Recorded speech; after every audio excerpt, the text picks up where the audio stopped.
A king and queen once upon a time reigned in a country a great way off, where there were in those days fairies.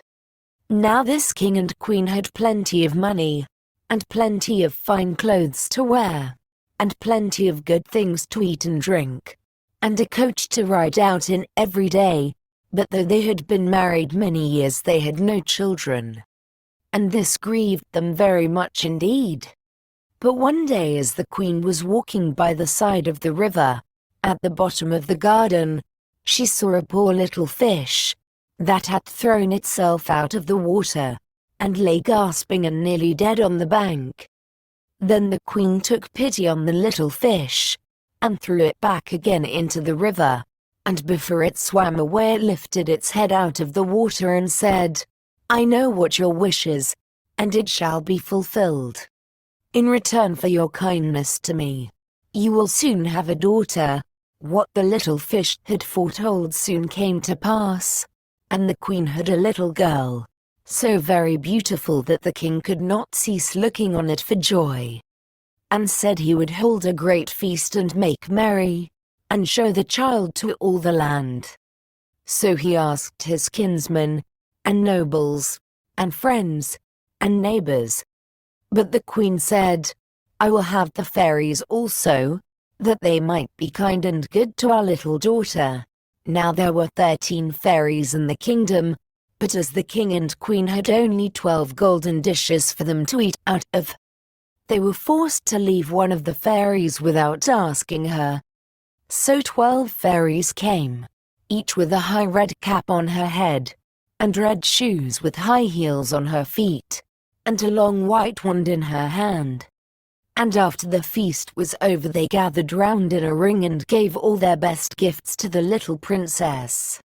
One gave her goodness, another beauty, another riches, and so on till she had all that was good in the world.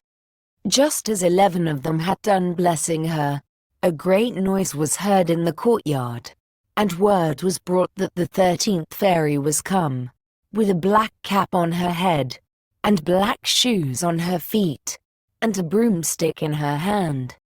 And presently up she came into the dining hall. Now, as she had not been asked to the feast she was very angry, and scolded the king and queen very much, and set to work to take her revenge. So she cried out, "The king's daughter shall, in her 15th year, be wounded by a spindle, and fall down dead."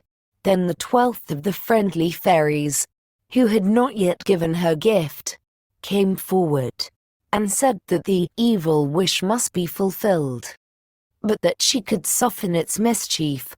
So her gift was, that the king's daughter, when the spindle wounded her, should not really die, but should only fall asleep for 100 years.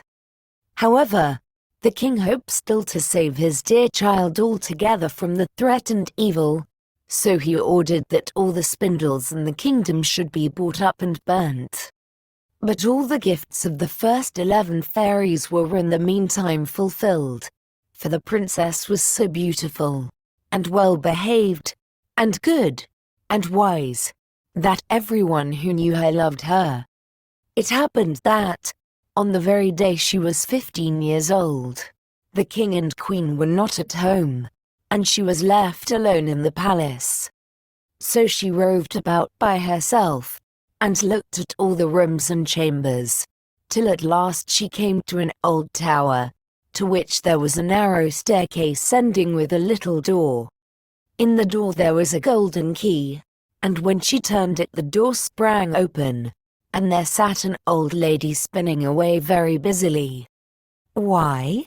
How now, good mother?" said the princess. "What are you doing there spinning?" said the old lady, and nodded her head, humming a tune, while buzz went the wheel. "How prettily that little thing turns round," said the princess, and took the spindle and began to try and spin. But scarcely had she touched it, before the fairy's prophecy was fulfilled. The spindle wounded her, and she fell down lifeless on the ground. However, she was not dead, but had only fallen into a deep sleep. And the king and the queen, who had just come home, and all their court, fell asleep too, and the horses slept in the stables, and the dogs in the court, the pigeons on the house top, and the very flies slept upon the walls. Even the fire on the hearth left off blazing, and went to sleep. The jack stopped, and the spit that was turning about with a goose upon it for the king's dinner stood still, and the cook, who was at that moment pulling the kitchen boy by the hair to give him a box on the ear for something he had done amiss, let him go, and both fell asleep. The butler, who was slyly tasting the ale, fell asleep with the jug at his lips, and thus everything stood still, and slept soundly. A large hedge of thorns soon grew round the palace, and every year it became higher and thicker, till at last the old palace was surrounded and hidden, so that not even the roof or the chimneys could be seen. But there went a report through all the land of the beautiful sleeping Briar Rose, for so the king's daughter was called, so that, from time to time, several king's sons came, and tried to break through the thicket into the palace. This, however, none of them could ever do, for the thorns and bushes laid hold of them, as it were with hands, and there they stuck fast, and eyed wretchedly. After many, many years there came a king's son into that land, and an old man told him the story of the thicket of thorns, and how a beautiful palace stood behind it, and how a wonderful princess, called Briar Rose, lay in it asleep, with all her court. He told, too, how he had heard from his grandfather that many, many princes had come, and had tried to break through the thicket, but that they had all stuck fast in it, and died. Then the young prince said, "All this shall not frighten me. I will go and see this Briar Rose." The old man tried to hinder him, but he was bent upon going. Now that very day the 100 years were ended, and as the prince came to the thicket he saw nothing but beautiful flowering shrubs, through which he went with ease, and they shut in after him as thick as ever. Then he came at last to the palace, and there in the court lay the dogs asleep, and the horses were standing in the stables, and on the roof sat the pigeons fast asleep, with their heads under their wings. And when he came into the palace, the flies were sleeping on the walls, the spit was standing still, the butler had the jug of ale at his lips, going to drink a draught, the maid sat with a fowl in her lap ready to be plucked, and the cook in the kitchen was still holding up her hand, as if she was going to beat the boy.